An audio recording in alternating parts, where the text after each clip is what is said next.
a balaiada se trata de uma revolta social, podemos se dizer social, contra os conservadores, que nessa época defendiam uma autonomia das províncias e maior poder para as províncias. Então, isso acabava causando vários prejuízos à população e esse movimento, esse levante, ele durou desde 1838 a 1401.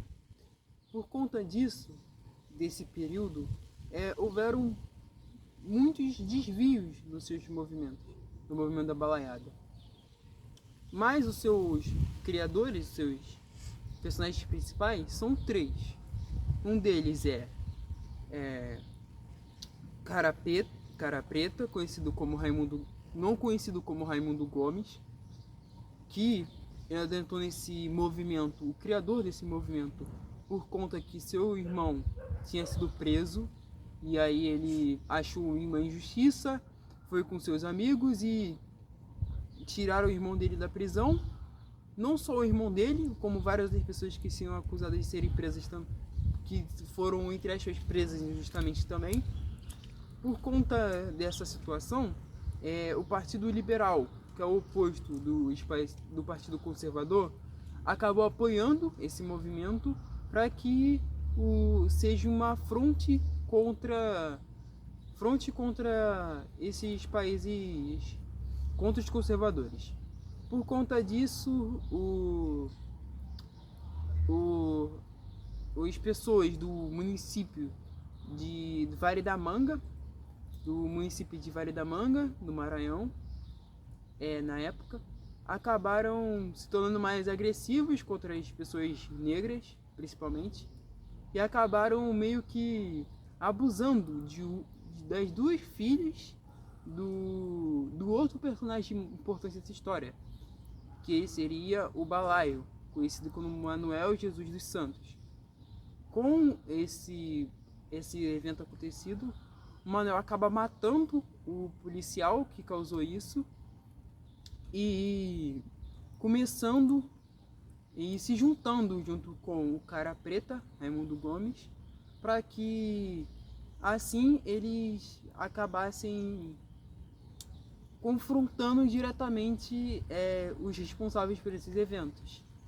O Negro Cosme, ele foi um dos principais líderes da balaiada por conseguir juntar um tanto de pessoas, e essas pessoas eram escravizadas e foram sendo recrutadas por ele. O Negro Cosme, ele veio de um certo lugar lá do Ceará, e nisso ele era escravo, era escravizado ainda. Quando ele recebeu a carta de alforria dele, ele foi liberto como escravo, ele seguiu para o Maranhão. Indo para o Maranhão, ele foi preso por homicídio e foi solto depois de um tempo. Depois que ele foi solto, ele acabou sendo preso de novo em um dos municípios do Maranhão. E um pouco mais para frente, depois de ele ser solto, ele começou a procurar pessoal para recrutar e começou a formar um exército. Nesse exército que ele foi formando, ele se juntou à balaiada, a esse conflito, e virou capitão desse exército e virou um dos maiores líderes da balaiada. A sociedade na época da balaiada era seriamente estruturada da forma que basicamente aqueles que tinham poder e controle, mas sobretudo eram os ricos e os conservadores que no caso era o povo que tinha direito ao voto. O voto era censitário, era consequentemente só quem tinha uma renda mínima para votar, tá? Uma certa condição financeira, você podia votar, tá? Nesse caso eles faziam com que certos políticos tivessem conexões favoráveis a eles fossem eleitos para melhorar a situação deles. Basicamente um emaranhado de relações sociais, as que visava o lucro. olhando pelo ponto geral, a balaiada começou com uma revolução que tinha o intuito de melhorar a vida em geral para o povo, ou para o povo preto, que era basicamente uma situação tão precária que vinha devido ao mando do governo conservador. Mas nisso, eles basicamente perderam no meio desse processo o seu conceito, que era tentar melhorar a vida deles. E se tornaram um grupo basicamente de marginais, que só fazia pilhagem e saque. As ações que Dom Pedro II tomou contra a revolta da Balaiada e sua possível guerra civil entre povo e império tomou proporções onde muitos historiadores e pesquisadores acham completamente desnecessárias ou válidas ou questionáveis. Mas quando você pesquisa sobre a história e sobre seu contexto, você vê que Dom Pedro II tomou a melhor opção que ele poderia na época, por conta que o movimento da Balaiada, no seu início, tinha muitos direitos e lutava contra a forma de intervenção através do teu povo. Mas assim, não muito tempo depois, acabou acontecendo desse momento se corromper e mudar completamente os seus direitos e completamente suas ideias, formando assim algo que não poderia ser seguido e algo hipócrita.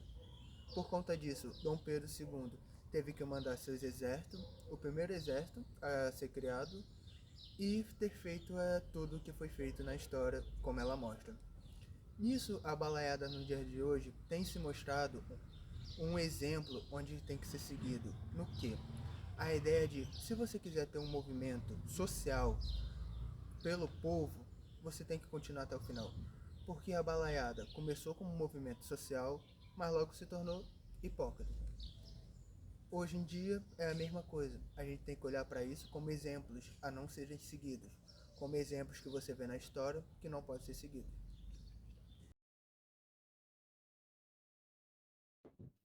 A cultura do Maranhão sofreu mudanças drásticas na cultura deles, com o movimento da balaiada. Podemos citar algumas delas como primeiro, uma maior valorização da cultura popular, dada por causa da resistência dos balaios. Por causa disso, houve um zelo maior pelas músicas, festividades locais, pelas tradições locais do lugar. Influenciou também nas obras artísticas e literárias, como eu posso citar, por exemplo, o livro A Balaiada, escrito por Maria de Lourdes Monaco, que fala sobre esse movimento histórico que ocorreu no Maranhão, e também influenciou na linguagem, trazendo novas gírias e expressões linguísticas pela interação de vários grupos sociais ali, dando novas ênfases linguísticas, gírias, forma de falar, até alguns sotaques, por causa da interação de vários grupos sociais. Também influenciou na consciência política e social, fazendo o povo ter mais consciência sobre tais assuntos, sobre escolher melhor essas coisas, e influenciando a formação de grupos e associações que defendiam os direitos da população marginalizada. Essas são algumas mudanças feitas na cultura do Maranhão, com influência do movimento balaiada, que influenciou tanto a sociedade quanto a política desse estado.